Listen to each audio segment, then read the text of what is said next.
কাপুরুষের আস্ফালন। দুই বণিক একসঙ্গে পথ চলছিল। এমন সময় তাদের সামনে পড়ল এক ডাকাত।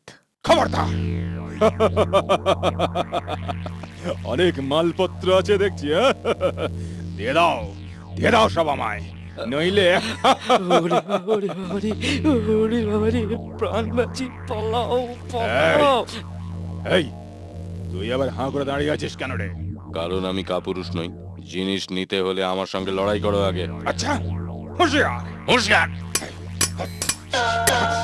লড়াই চলল এবং ডাকাত পরাজিত হয়ে ধরাশায়ী হলো।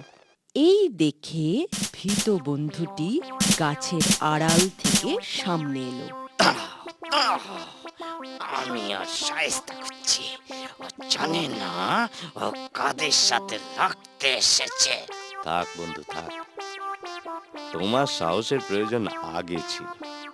আগে যদি তুমি বলতে, তাহলে আমি বুঝতাম তুমি বীরের মতো খাঁটি কথা বলছো এবং এটা মনে করে আমিও কিছুটা জোর পেতাম।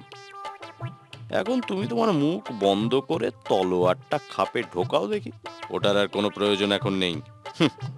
ডাকাত দেখে যে বিক্রম নিয়ে তুমি পালিয়েছো, তা দেখে তোমার বীরত্বের দৌড় আমি বুঝে গিয়েছি।